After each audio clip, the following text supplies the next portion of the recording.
사랑하는 자들아, 우리가 서로 사랑하자. 사랑은 하나님께 속한 것이니 사랑하는 자마다 하나님으로부터 나서 하나님을 알고 사랑하지 아니하는 자는 하나님을 알지 못하나니 이는 하나님이 사랑이시니라. 하나님 아버지, 이 예배를 성령으로 역사하여 주옵소서. 예수님의 이름으로 기도드리옵나이다. 아멘.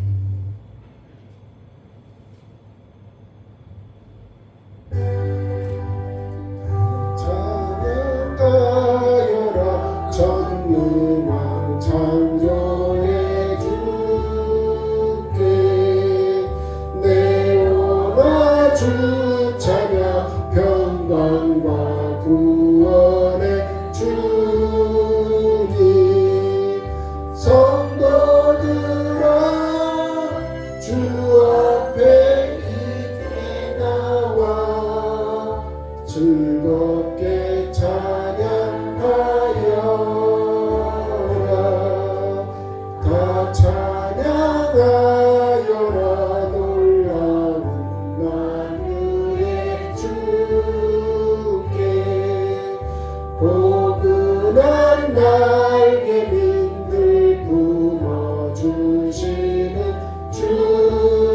주님 성도들아 주님의 뜻 안에서 내 소원 다 이루리라. 다 찬양하여라.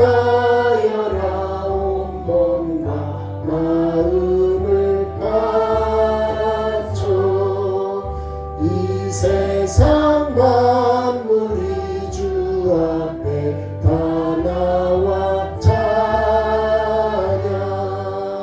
성도들아 기쁘게 소리 높여 영원히 찬양하여라. 아멘. 사도신경으로 우리의 신앙을 고백하겠습니다. 전능하사 천지를 만드신 하나님 아버지를 내가 믿사오며 그의 아들 우리 주 예수 그리스도를 믿사오니 이는 성령으로 잉태하사 동정녀 마리아에 나시고 본디오 빌라도에게 고난을 받으사 십자가에 못 박혀 죽으시고 장사한 지 사흘 만에 죽은 자 가운데서 다시 살아나시며 하늘에 오르사 전능하신 하나님 우편에 앉아 계시다가 저리로서 산자와 죽은 자를 심판하러 오시리라. 성령을 믿사하며 거룩한 공예와 성도가 서로 교통하는 것과 죄를 사하여 주시는 것과 몸이 다시 사는 것과 영원히 사는 것을 믿사옵나이다. 아멘. 다음은 우리를 대표해서 영순 고사님께서 기도해 주시겠습니다. 기도드리겠습니다.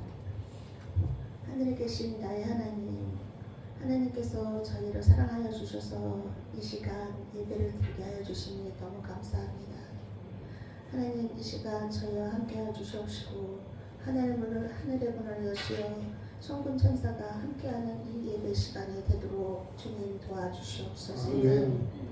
하늘에 계신 나의 하나님, 단위에 계신 나의 전 목사님께 담임 목사님께서 함께하여 주셔서 주님 함께하여 주셔서 목사님의 입술을 주관하여 주시옵시고 아멘. 저희 성도님 한 분 한 분마다 마음의 문을 여시어 하나님의 양식을 받아들일 수 있는 이 예배가 될 수 있도록 나의 하나님 도와주시옵소서. 아멘.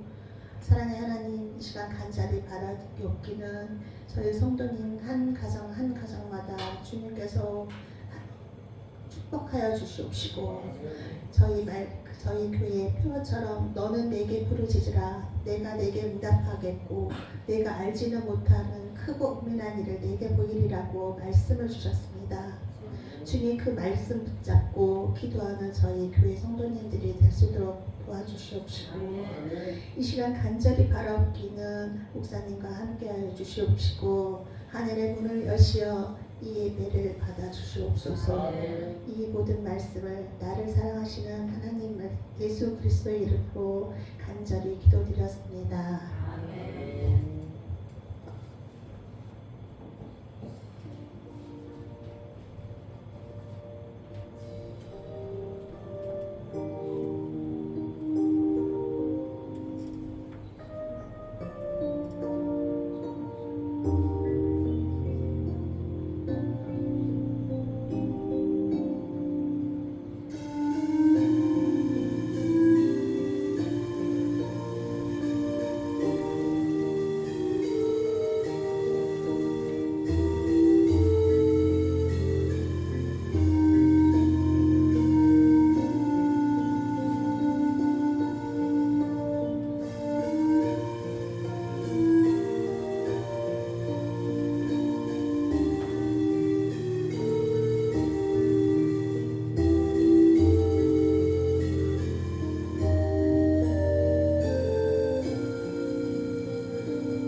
다음은 우리 전도에서 중찬 찬양 하나님께 올리도록 하겠습니다.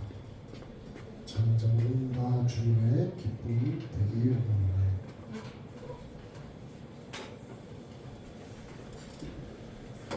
중찬자는 일어서서 하나님 앞에 찬양하겠습니다.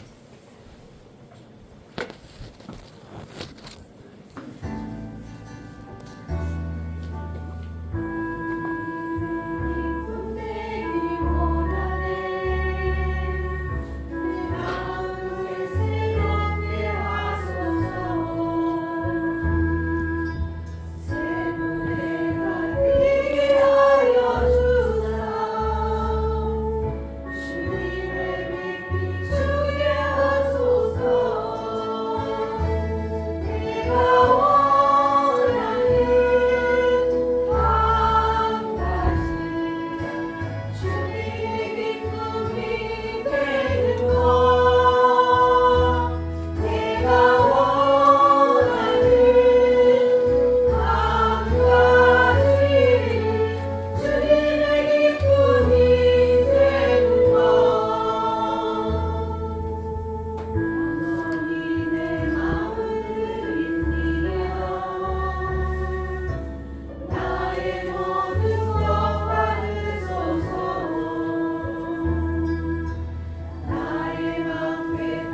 아멘, 아멘.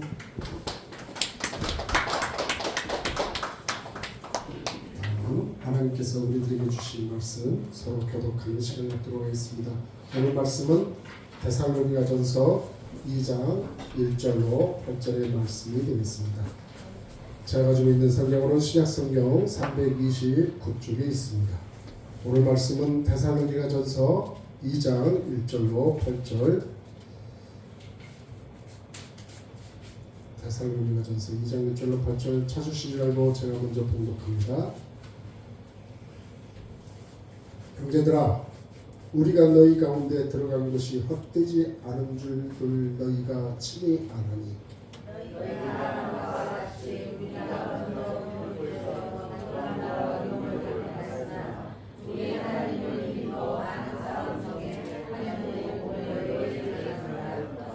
우리의 권면은 간사함이나 부정에서 난 것이 아니요 속임수로 하는 것도 아니다. 오직 하나님께 옳게 여기심을 입어 복을 받았으니 우리가 이와 같이 말함은 사람을 돕게 하려 함이 아니고 오직 우리 마음을 감찰하시는 하나님을 빛이게 하려 함이라. 너희도 알거니와 우리가 아무 때에도 아첨하는 말이나 탐심의 말을 쓰지 아니한 것을 하나님이 증언하시느니라.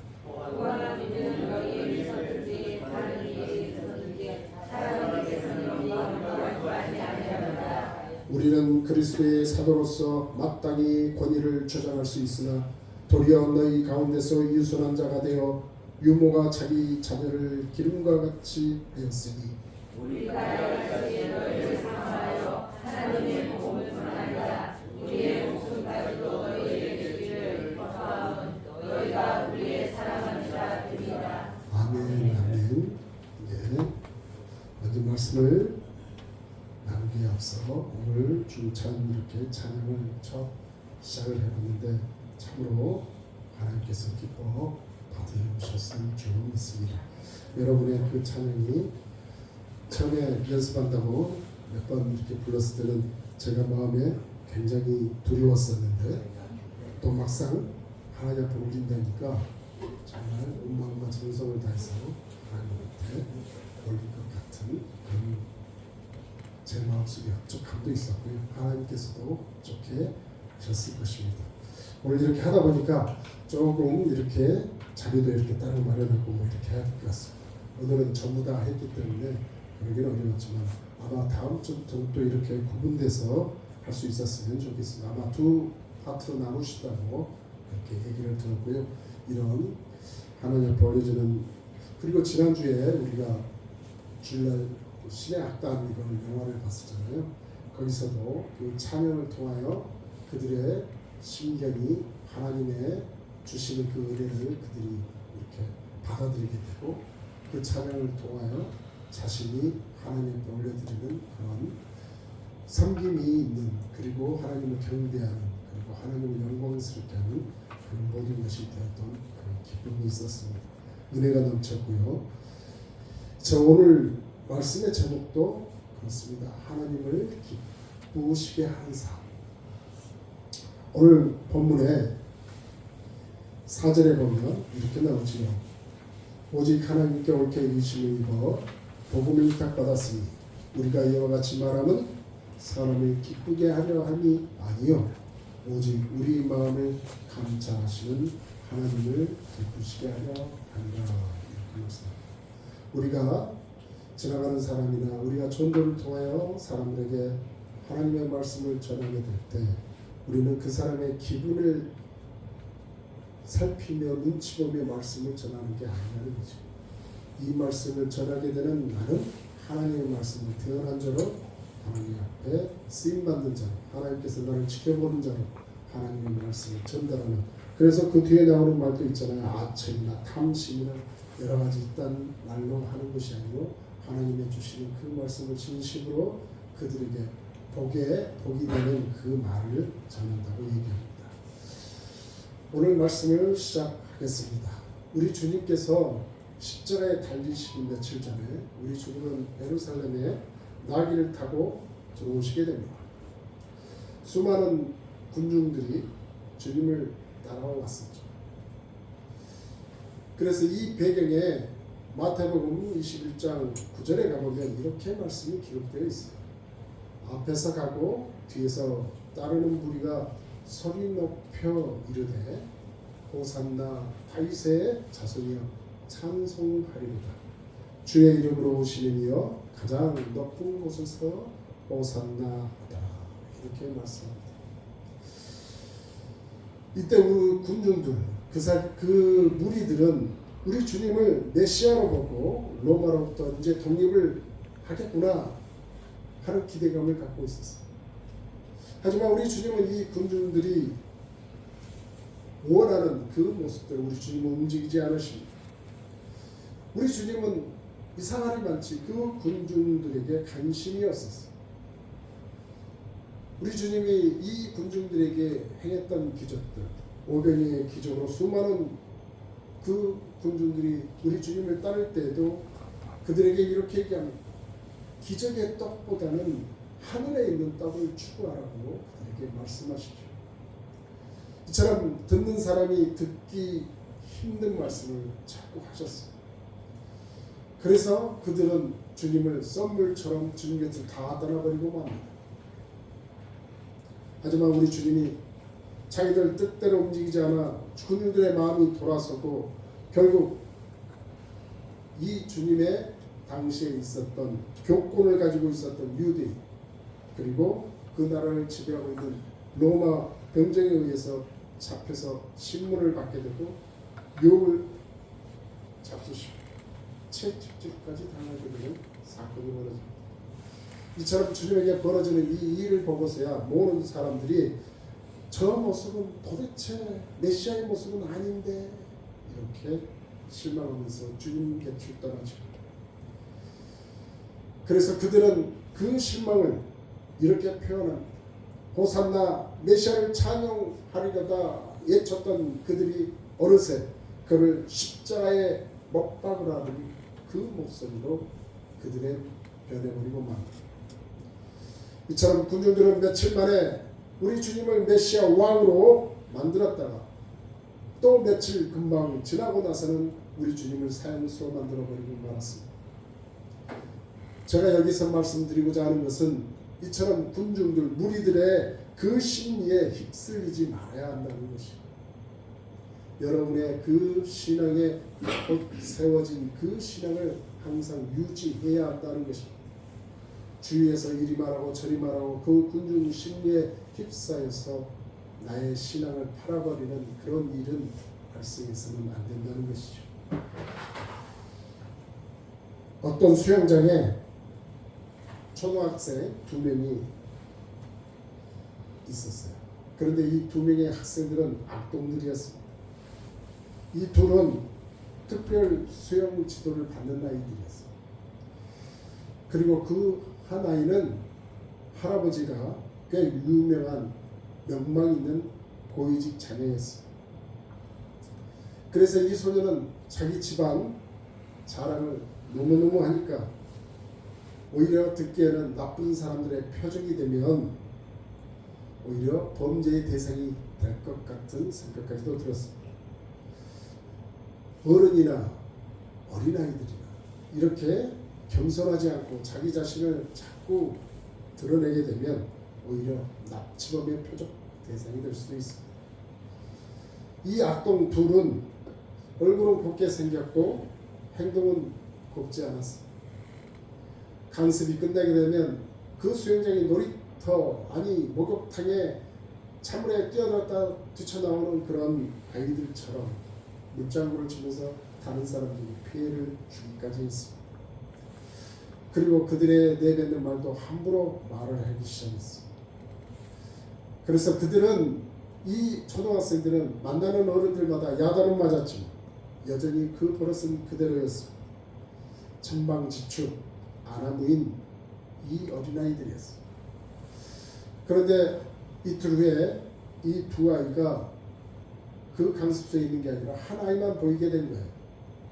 혼자 있으니까 그 아이는 너무너무 얌전하고 목욕탕이 다 조용할 정도로 그렇게 강습소가 아주 조용했습니다. 그래서 한 어른이 묻습니다. 이 아이에게, 얘야 왜 오늘은 너 혼자니? 친구는 어디 갔어? 이렇게 물어보니까 이 아이가 얌전하게도 얘기를 합니다. 예, 그 아이는 가족들과 스키장에 갔어요. 이렇게 얘기합니다.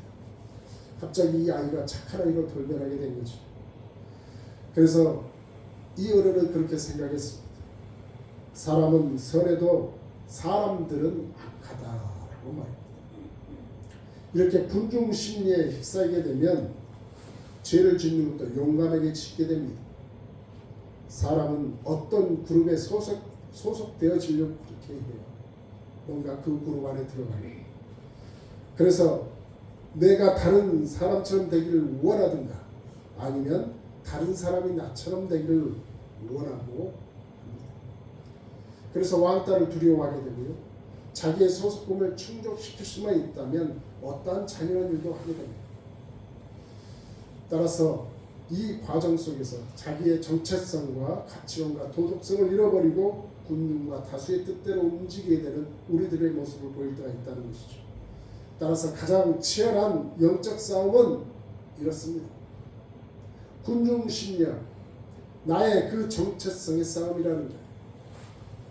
좀 전에도 말씀드렸던 것처럼 군중의 심리에 휩싸여서 나의 정체성을 잃어버려서는 안 된다는 것이죠. 따라서 그 싸움에서 자기의 정체성을 통하여 꼭 승리하시는 여러분이 되시길 바랍니다. 예수님의 그 뜻은 군중의 뜻과 달리 잘 어울리지 않기를 원하는 것이죠.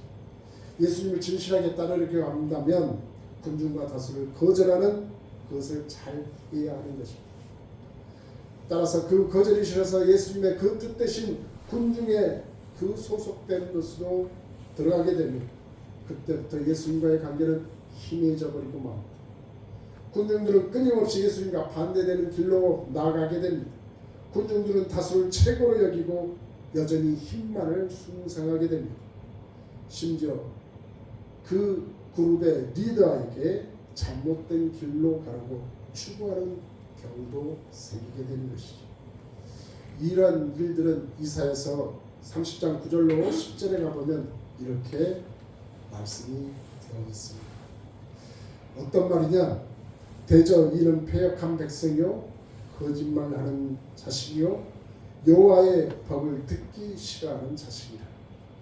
그들이 선견자에게 이르기를 선견하지 말라, 선지자에게 이르기를 우리에게 정직한 것을 보이지 말라, 부드러운 말을 하지 말라, 거짓된 것을 보여라.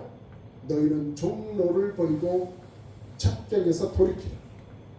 이스라엘의 거룩하신 자를 우리 앞에서 떠나시게 하라. 이렇게 합니다. 그 군중들, 그 무리들이 오히려 완전 패역한 자의 모습을 보이게 된다는 것이죠.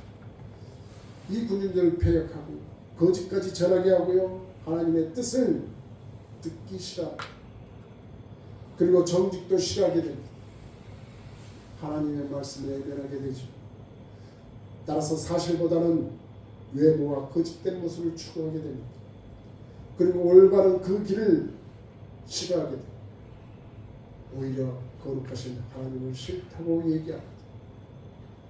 지금 이 이사야 때 그때 그 군중들이 이러했던 모습이 지금의 우리들의 모습도 이런 모습으로 갈 수 있다는 것이죠. 따라서 여러분, 우리는 하나님을 기쁘시게 하는 삶을 살아야 될 텐데 우리가 살고 있는 이 시대도 여전히 군중의 그 시대 힘은 여전히 우리에게도 강하게 미친다는 것입니다. 유행의 물결이 무섭게도 우리를 덮치고 있죠. 그런 상황에서 우리가 길을 잃지 않고 하나님을 기쁘시게 할 수 있는 그 삶은 어떤 삶을 살아야 하느냐, 이것이 우리에게 주어진 과제라는 것입니다. 첫 번째, 우리는 하나님을 기쁘시게 하는 삶을 살려면 첫 번째, 하나님의 말씀에 초점을 맞추며 살아가야 합니다. 오늘 본문 1절로 2절에 이렇게 얘기하지 않습니까? 형제들아, 우리가 너희 가운데 들어가며 헛되지 않은 줄을 너희가 알거니와 너희 아는 바와 같이 우리가 먼저 빌립보에서 고난과 능욕을 당하였으나 우리 하나님을 힘입어 많은 싸움 중에 하나님의 복음을 너희에게 말하였노라. 지금 이 편지를 쓴 사도 바울은 고난과 능욕을 당하고 많은 영적 전쟁을 겪으면서 복음을 전했다고 얘기합니다. 그는 철저하게도 그 복음에 초점을 맞춰 살았다는 것이죠. 오늘 우리들이 하나님 앞에 찬양했던 내가 주님의 기쁨 되기 원해. 내가 한 가지 원하는 것은 주님의 기쁨이 되기 원하네. 그 첫 번째 우리의 삶은 바로 이처럼 말씀에 초점을 맞춘 삶을 살아가는 거죠. 내 생각이 아니요, 내 뜻이 아니요, 하나님의 말씀에 비추어 내 생각과 내 뜻을 거기에 맞추어 살아가라고 말씀하고 있다는 것입니다. 여러분, 말씀이 무엇입니까? 여러분, 복음이 무엇입니까? 크게 말하면 말씀이 복음이 된다는 것입니다. 말씀은 변하지 않는 사실이요 기독교 신앙의 원천입니다.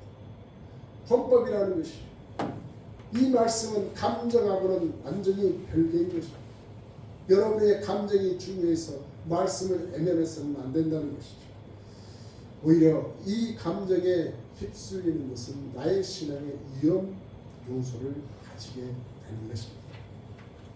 본인이 낙심한 그 감정 상태에 있다면 모든 것이 다 우울하게 느껴지게 됩니다. 그때 하나님께서 우리에게 주시는 약속의 말씀, 그것을 우리의 삶의 근간으로 삼아야 합니다. 오히려 내 감정이 우울하니 그 우울한 삶 속에 빠져 강속에 처박힌 그런 나의 모습, 이것은 하나님께서 원하시는 모습이 아니고 하나님을 기쁘시게 하는 삶을 살아가는 나의 모습이 아니라는 것입니다. 따라서 여러분의 감정에 치우치기보다는 말씀에 초점을 맞춘 그 신앙생활이 얼마나 중요한지 잘 아시는 여러분이 되시길 바랍니다.